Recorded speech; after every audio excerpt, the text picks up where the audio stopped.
we moved to Cedar Ridge for peace. After decades of service, me in federal defense contracting, my wife Ellie in trauma nursing, we longed for stillness. The lakefront home promised quiet mornings, cool breezes, and a break from the intensity we were both finally ready to leave behind. The community brochure sold us a dream. Secure, scenic, neighborly. It forgot to mention the homeowners association, the real power behind the picket fences. Our first official welcome came, not from a neighbor but a woman in mirrored sunglasses and a lemon yellow polo shirt. She marched up our driveway. I was unloading tools from my truck. No commercial vehicles allowed overnight, she said flatly, gesturing toward the F-150. I blinked. This truck. She didn't even look me in the eye. HOA Regulation 5.2. Vehicles bearing signs or equipment are deemed commercial. First warning. Then she snapped a picture of my license plate and walked away. Ellie leaned against the doorframe, arms crossed. Well, that was friendly. We shrugged it off. We'd dealt with worse. Bureaucracy doesn't scare a nurse or a man who's briefed Pentagon officials. We assumed it was a one-off. We were wrong. A week later, Ellie planted a modest raised bed beside the porch, just herbs, tomatoes, a few marigolds. It was her therapy. But by morning, someone had dug it up. A note left in the soil read, "Unauthorized. Landscaping. Remove immediately. Fine. $250. That afternoon, I called the HOA office, straight to voicemail. I emailed, no reply. Ellie wanted to go door to door and speak to the board members herself. I talked her out of it. Let's try diplomacy first, I said. 2 days later, we received a certified letter citing us for non-compliant exterior color schemes, referring to the off-white shade. Ellie had painted the mailbox. It matched the trim, she said, stunned. It's not even a different color. The fines started stacking. A $100 penalty here. A $75 violation there. Each one colder than the last, full of legal jargon and vague threats. The neighborhood, we noticed, was oddly quiet. No one spoke about the HOA, everyone just complied. But things crossed a line. One Friday morning, I'd gone into town early to pick up lumber from the mill. Ellie stayed behind, set on finishing the porch railings before lunch. She'd been meticulous, stopping everything, taping off edges. When I pulled back into the driveway, I saw them, 2 large men in gray shirts marked HOA Compliance Patrol, standing inches from Ellie. One was shouting, the other was waving a paper in her face. Then it happened. He pushed her, not a shove to the ground but a firm, unmistakable palm to the shoulder that made her stagger backward. Everything in me dropped. The tools, the groceries forgotten. I crossed the yard in seconds. Hey, I bellowed. Get your damn hands off my wife. Both men turned, startled. Ellie stepped back, wide-eyed but standing her ground. Her voice shook with adrenaline. They said I was damaging community infrastructure. It's our porch. Jack. The taller man squared up to me. You're violating multiple ordinances. You'll be reported. I ignored him. Touch her again, and you'll need more than a clipboard to hide behind. His mouth opened to speak, but something in my stare must have registered. He glanced at the other man. They turned, said nothing, and walked off like nothing happened. I watched until they disappeared down the cul-de-sac, fury crawling under my skin like fire ants. Ellie's fingers trembled as she reached for mine. You okay? I asked. Yeah, just shaken. She looked me in the eye. Jack, something's off. This isn't just about rules. She was right. I'd dealt with bullies before. I'd seen power abused in boardrooms, field ops, and war zones alike. And these enforcers, these self-appointed neighborhood tyrants, were cut from the same cloth. They pushed because they didn't think anyone would push back. They had no idea who they were dealing with. I kissed Ellie's forehead, steadying her. No more warnings. It ends now. And with that, by nightfall, the calm had cracked. Ellie sat on the couch, arms wrapped around a mug of untouched chamomile tea. Her gaze was distant, not scared but stormy. She'd seen trauma in the ER, but today wasn't about violence. It was about violation. They've treated me like a trespasser on our own porch, she whispered, like I didn't belong here. That word belong stuck in my throat. I'd heard it twisted before on foreign soil, in corporate boardrooms, even whispered under breath in so-called polite society. It was always a weapon, not a welcome, and tonight, it was personal. I went to the garage and opened a locked cabinet I hadn't touched in years. Inside was a black hard case. From it, I pulled out 2 things, an embossed binder of my government credentials and a thumb drive I hadn't used since retirement. Both were remnants of a life I'd buried when Ellie and I left DCSEE. I wasn't just a contractor. I was a handler liaison between black ops and the legal gray zones. When foreign governments wanted plausible deniability, they called men like me. I wasn't famous, but I knew the strings behind the curtain and how to pull them. I connected the drive to my laptop, decrypted the files, and started piecing together a target profile. Only this time, the target wasn't overseas. It was Darlene Forrester, Cedar Ridge, HOA president. A quick search revealed her full name on local tax records. Several civil complaints filed by former residents, and a court case quietly dismissed last year regarding improper use of HOA funds. No press, No consequences. And yet, she ruled this neighborhood like a private kingdom. I spent the next few hours building a dossier: organizational structure, bylaws, enforcement practices, resident complaints. It didn't take long to spot the rot. The so-called compliance patrol had no legal certification, no security licenses, and weren't even bonded. Just a pair of overgrown thugs in embroidered shirts hired through a backdoor LLC Darlene had quietly set up 3 years ago for Esther Property Solutions. In short, a shell company enforcing fictional power at dawn.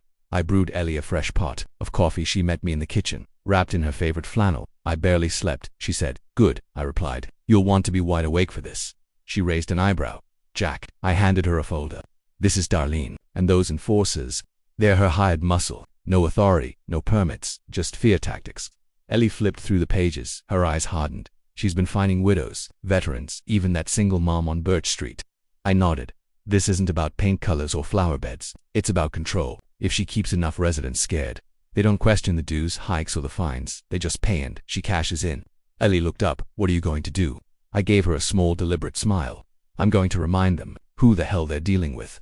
By noon, I had already drafted a formal complaint to the county clerk's office, citing multiple violations of local security laws. I filed a public records request on the HOA's budget, citing transparency clauses. Then I contacted a veteran-known private law firm friends from my former life who agreed to take a quick look pro bono. Their verdict: the HOA was operating way beyond its legal bounds. But that wasn't enough. I needed evidence. I needed leverage. So I went door to door, quietly, respectfully listening to stories. And what I heard boiled my blood. Elderly residents fined for feeding birds. Disabled veterans ticketed for having ramps not matching the aesthetic. One woman's grandchild had been banned from riding his tricycle because it disrupted community peace. They were isolated, intimidated. But when I mentioned what happened to Ellie, I saw it: the shift, rage, solidarity, hope. By sunset, I had 12 homeowners willing to talk. Some had photos, some had letters. One even had a voicemail of Darlene threatening legal action if she spoke to the press. Perfect. Back at home, I reviewed every bit of footage my doorbell camera captured, and there it was, clear as day, one of the enforcers laying his hand on Ellie's shoulder. Not self-defense, not accidental. It was an act of coercion. I clipped the footage, backed it up, and saved it to 3 drives. Tomorrow I'd make the first move. But tonight, I watched that clip one more time, not because I needed more proof, but because I needed fuel. Motivation. Because some men never stop fighting for what matters. And these HOA tyrants, they just picked a battle they couldn't win. Saturday morning broke, crisp and quiet, the kind of silence that hums with tension just beneath the surface. I stood in our yard beside Ellie, coffee in hand, the scent of fresh-cut grass lingering in the air. But I wasn't watching the robins fluttering in the trees. I was waiting. So were the cameras. Earlier that morning, I'd set up discreet high-definition surveillance along our property, 2 hidden in our flower beds, one on the porch light, another facing the sidewalk. Each had motion tracking. Each streamed directly to cloud storage. Ellie, ever the methodical one, had labeled every clip by timestamp, an incident. We were building a war chest of evidence at exactly 9:03 a.m. The patrol car rolled down Cedar Ridge Lane. Not a police cruiser, just a dusty, dented Dodge Durango, with a magnetic HOA compliance sign slapped on the door like a badge of honor. It stopped in front of our driveway. Out stepped the enforcers, the same 2 from before, one tall and square-jawed, the other balding, broad, and silent. Behind them trailed Darlene Forrester, sunglasses perched high on her forehead like a tiara, her lips twisted into a smug, anticipatory smile. I told you they'd double down, Ellie muttered beside me. They always do, I replied. Darlene led the charge, clipboard clutched tight. Mr. Walker, Mrs. Walker, this is your final notice. Your failure to comply with community standards has resulted in escalating enforcement measures. You mean you didn't like the color of our mailbox, Ellie? Snapped. Darlene ignored her. You've been fined for unauthorized paint, improper garden structures, aggressive signage, and resisting compliance officers, effective immediately. Your property is being submitted for board review and lien placement. I took a slow step forward. Try that, and I promise you, the only thing getting reviewed will be your criminal record. Darlene blinked. I handed her a folder, neatly organized, tabbed, and printed on legal letterhead. What's this? She scoffed. Certified complaints filed with the county clerk. Documentation of unlawful enforcement practices, evidence of assault, fraudulent billing, and impersonation of law enforcement. She laughed, sharp and performative. You think that'll hold up? This community backs me. I gestured behind her. 2 more homeowners had emerged from their porches, then a third, and a fourth. Some had phones raised. All were watching. And then came the real moment. From around the corner, a silver SUV approached and parked just past our house. Out stepped a woman in a navy pantsuit, clipboard under one arm, press badge clipped to the other. Channel 9, she said cheerfully, addressing Darlene. We're doing a special on HOA abuse. You must be Darlene Forrester. Darlene's face drained of color. This is private property, she began. You've issued over $80,000 in fines this fiscal year. The reporter cut in, reading from her notes. For things like mailbox, shapes, lawn, height, and flower, colors. Would you like to explain to viewers where those funds go? The camera panned to Darlene's frozen expression. The silence was deafening. The enforcers tried to slink away, but I stepped in front of them. Not so fast. I held up a printed email one I'd obtained with help from a cybersecurity friend still working in government ops. This shows that you and Darlene's directive were instructed to use physical intimidation where necessary. That's conspiracy to commit assault, and you're not licensed to provide security. Ellie stepped beside me holding her phone. This video, she said to the reporter, shows one of them pushing me. I was painting my own porch. I never raised my voice. I never laid a hand on anyone. The camera zoomed in on her face. Her voice didn't tremble. I'm not afraid of bullies, she said, and I'm not leaving my home. It was a quiet sentence, but it struck like thunder. The HOA enforcers backed off. Darlene's mouth opened, but no sound came out by the time the news crew wrapped. Half the neighborhood had gathered on sidewalks and driveways. Some clapped, some cried. Most just stood as if finally realizing they weren't alone. Change was coming. Back inside, Ellie collapsed onto the couch with a breath that seemed to leave her soul. I didn't think they'd back off, she said. Softly, they always retreat. I replied, when they know you're not bluffing. But we both knew this wasn't over. Not yet. Power never surrenders quietly, and I wasn't finished reminding them who they were messing with. The storm broke 3 days later. The morning started with a knock, not a clipboard, not a FINA badge, a real one. Deputy Marshal Hernandez stood on our porch, eyes sharp, voice clipped. Mr. Walker, we've received multiple complaints and evidence packages tied to Cedar Ridge HOA. Your footage, your filings, and the documents you submitted to the county. Mind walking us through them? Of course, I said. We spent the next hour in my den going over everything. The push, the fines, the intimidation. I showed him the hidden LLC behind the so-called compliance patrol. I showed him the threats, the shell budgets, the evidence that this HOA had become a racket under Darlene's rule. When he left, he shook my hand. You've done more groundwork here than most task forces get in 6 months. We'll take it. From here, I wanted to believe that. But I'd seen systems fail too many times. Justice wasn't just filed, it had to be forced, so we stayed ready. That afternoon the neighborhood buzzed. Word spread fast. Darlene had been summoned for questioning. The enforcers, those two lumbering bullies, had vanished. The channel, Don't Expose, hit local airwaves by evening, featuring our footage, Ellie's voice, and interviews from 5 other residents brave enough to speak up. The public backlash was swift. Cedar Ridge, once a silent suburban compound, turned into a battleground of conversation. Residents pulled old citations, cross-referenced fine histories, started comparing numbers. Stories emerged. A grandfather fined for a flag on his porch. A cancer patient told his trellis was visually invasive.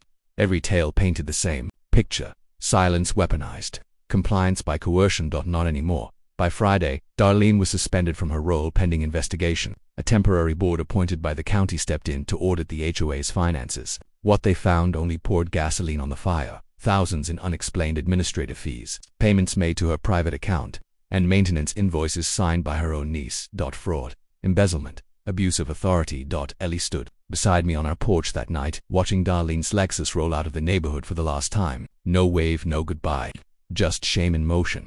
Do you think she knew who you were? Ellie asked. I shook my head. Didn't matter, because the point wasn't who I was. It was what she did. And the fact that she thought no one would stop her.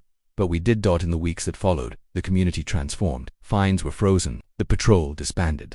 A formal apology letter was mailed to every household. Residents voted to dissolve the existing HOA charter, replacing it with a democratic neighborhood council. No more backdoor threats.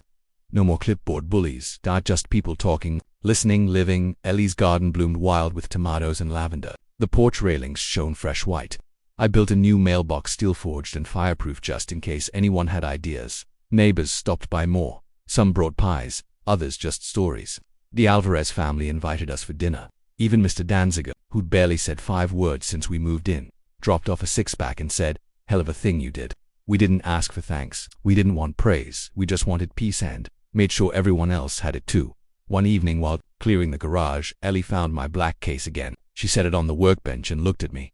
"Think you'll ever need this stuff again?" she asked. I paused, then shut it, locked it, and slid it back on the shelf. "Only if someone forgets who they're dealing with." She smiled. That rare, fierce smile that always made me feel like I could outrun time itself. We stood in the doorway together, watching the sun melt into the horizon. For the first time since moving to Cedar Ridge, the silence felt earned, because this time the fight was finished and we had won.